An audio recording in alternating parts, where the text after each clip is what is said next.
नमस्कार, मी दिनेश कांजी. आपण बघताय न्यूज डंका. शिवसेना नेते संजय राऊत यांच्या अटकेनंतर राष्ट्रवादी काँग्रेसचे अध्यक्ष शरद पवार शांत आहेत, गप्प आहेत, कोणतीही प्रतिक्रिया द्यायला तयार नाही आहेत आणि त्यांच्या या मौनाने अनेकांच्या मनात अनेक प्रश्न निर्माण केलेले आहेत. शरद पवार बोलत नाहीत अशी चर्चा अनेकदा झाली, तरीही शरद पवार या संदर्भात प्रतिक्रिया देत नाहीत किंवा व्यक्त होत नाहीत. हे तेच शरद पवार आहेत जे संजय राऊतांची कड घेऊन पंतप्रधान नरेंद्र मोदी यांना भेटले होते आणि संजय राऊतांना अटक करू नका अशी विनंती त्यांनी केली होती. म्हणजे जे शरद पवारांनी स्वतःच्या पक्षाचे नेते अनिल देशमुख आणि नवाब मलिक यांच्यासाठी केलं नाही, ते शरद पवारांनी संजय राऊतांसाठी केलं. आणि तरीही त्यांच्या अटकेनंतर आज 7 दिवस उलटले तरी शरद पवार शांत आहेत, गप्प आहेत, मौन आहेत. 50 पेक्षा जास्त वर्ष शरद पवार राजकारण करतायत. राजकारणाची त्यांना जबरदस्त जाण आहे. शरद पवार हे द्रष्टे नेते आहेत आणि त्यांना भविष्य दिसतंय म्हणूनच ते गप्प आहेत. राष्ट्रवादी काँग्रेसचे नेते नवाब मलिक यांना ज्या आधारावर अटक झाली त्याच आधारावर आपले अत्यंत विश्वासू आणि निकटवर्तीय नेते प्रफुल्ल पटेल यांना अटक होणार हे पवारांना दिसतंय आणि त्याच्याचमुळे ते गप्प आहेत, मौन आहेत. कारण प्रफुल्ल पटेल यांची अटक पवारांना परवडणारी नाहीये. कारण प्रफुल्ल पटेल यांनी अनेक वर्ष पवारांच्या सोबत खांद्याला खांदा लावून राजकारण केलेलं आहे आणि पवारांचे ते हमराज आहेत. राज्यात महाविकास आघाडी सरकार पायउतार झालेलं, एक नवं सरकार सत्तेवर आलेलं, सत्तांतराची धामधूम सुरू होती आणि या गदारोळामध्ये ईडीने केलेल्या एका कारवाईबद्दल फार चर्चा झाली नाही. या कारवाईकडे फार कोणाचं लक्ष झालं नाही. 21 जुलै रोजी ईडीने वरळीतल्या सीजे हाऊसचे 4 मजले सीज केले आणि या कारवाईचा थेट प्रफुल्ल पटेलांशी संबंध आहे. 1993 मध्ये मुंबईमध्ये दाऊद टोळीने साखळी बॉम्बस्फोट घडवले आणि याच दाऊद टोळीचा एक खास माणूस असलेल्या इक्बाल मिर्चीच्या पत्नीकडून प्रफुल्ल पटेल यांनी ही वरळीतली मालमत्ता विकत घेतली होती.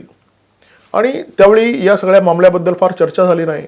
परंतु केंद्रामध्ये मोदी सरकार आल्यानंतर या विषयाबद्दल चर्चा घडू लागली आणि भविष्यात या प्रकरणात आपण अडचणीत येणार आहोत हे प्रफुल्ल पटेल यांच्या सुद्धा लक्षात आलं.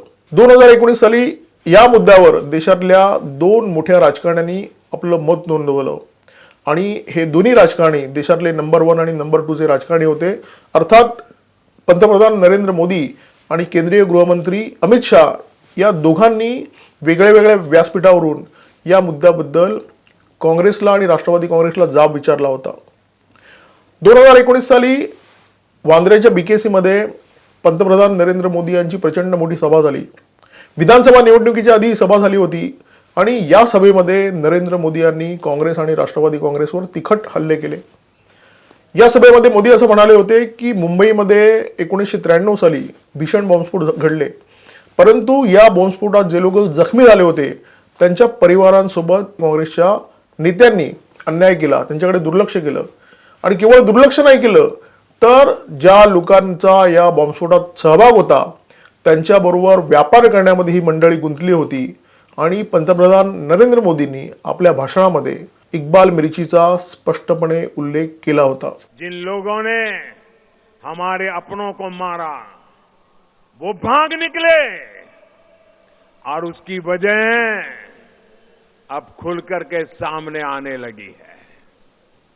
ये लोग दोषियों को पकड़ने के बजाय उनके साथ मिर्ची का व्यापार कर रहे. व्यापार, कभी मिर्ची का व्यापार, कभी मिर्ची से व्यापार. एकीकडे पंतप्रधान नरेंद्र मोदी या विषयावर बोलत असताना, माध्यमांशी बोलताना केंद्रीय गृहमंत्री अमित शहा यांनी सुद्धा हा मुद्दा उचलला होता आणि अमित शहा असं म्हणाले होते की केंद्रात UPAचं सरकार असताना इक्बाल मेमनची पत्नी हाजरा बीवी हिला पासपोर्ट देऊ नका म्हणून UPAच्या सरकारच्या वतीने युक्तिवाद करण्यात आला होता. आणि या युक्तिवादामध्ये सरकारी वकील असं म्हणाले होते की जर हाजरा बीवीला जर आपण पासपोर्ट दिला तर त्याच्यामुळे देशाची सुरक्षा कमकुवत होऊ शकते. आणि ज्या UPAच्या सरकारने न्यायालयामध्ये हा युक्तिवाद केला त्या UPAचे एक मंत्री याच हाजरा बीवी बरोबर एका मालमत्तेची खरेदी विक्री करत होते. हाजरा बीबी के साथ किसी भी प्रकार का एग्रीमेंट होना ये इतना तो इसका बनता ही है कि कांग्रेस अध्यक्षा राहुल गांधी और शरद पवार ने इस पर अपना स्टैंड क्लियर करना चाहिए. क्योंकि एक और यूपीए सरकार ने कोर्ट के अंदर जब हाजरा बीबी के पासपोर्ट्स वगैरह पर चर्चा चल रही थी तब ये कहा था कि इससे देश की सुरक्षा वीक हो सकती है, और उसी हाजरा बीबी के साथ देश की सरकार के एक मंत्री एक एग्रीमेंट करते, कॉमर्शियल एग्रीमेंट करते हैं, तो इस पर यूपीए सरकार के उस वक्त के नेताओं ने जरूर इस पर अपनी राय देश के सामने स्पष्ट करनी चाहिए। या मुद्द्यावरून पंतप्रधान नरेंद्र मोदी आणि अमित शाह या दोघांनी प्रफुल्ल पटेल यांना जोरदार हाणलं होतं. त्यांनी राष्ट्रवादी काँग्रेसवर प्रत्यक्ष अप्रत्यक्ष टीका केली होती. प्रफुल्ल पटेल यांनी जो गुन्हा केलेला आहे तोच गुन्हा महाविकास आघाडीचे एक प्रमुख मंत्री आणि राष्ट्रवादी काँग्रेसचे नेते नवाब मलिक यांनी केला होता. इथे फक्त फरक एवढाच आहे की नवाब मलिक यांनी दाऊद इब्राहिमची बहीण हसीना पारकर हिच्याबरोबर व्यवहार केलेला आणि प्रफुल्ल पटेल यांचा जो व्यवहार होता तो इक्बाल मिर्चीची पत्नी हाजरा बीवी हिच्याबरोबर झालेला. परंतु बाकी संदर्भ सारखेच आहेत. मालमत्तेची खरेदी विक्री आहे आणि या मालमत्तेच्या खरेदी विक्रीचे ठोस पुरावे आहेत. शिवसेना नेते संजय राऊत यांच्या प्रकरणात शरद पवारांनी मध्यस्थी करण्याचा प्रयत्न केला. त्यांनी पंतप्रधान नरेंद्र मोदी यांच्याकडे शब्दसुद्धा टाकला होता. परंतु त्यानंतर सुद्धा संजय राऊतांनी अटक झाली. यातून एक बाब अत्यंत स्पष्ट होते की सेटलमेंटचं राजकारण केंद्र सरकारने धुडकावलेलं आहे, पंतप्रधान नरेंद्र मोदी यांनी धुडकावलेलं आहे. आणि त्याच्यामुळे जसं दहशतवादाच्या बाबत केंद्र सरकारचं स्पष्ट धोरण आहे झिरो टॉलरन्स, तसं ते भ्रष्टाचाराच्या बाबत सुद्धा आहे असं मोदींनी पुरेपूर स्पष्ट केलेलं आहे. आणि त्याच्यामुळे एक गोष्ट आणि उघड होते की केंद्रामध्ये शरद पवार यांची एकेकाळी जी पत होती ती आता शिल्लक राहिलेली नाही, त्यांच्या शब्दाला किंमत राहिलेली नाही.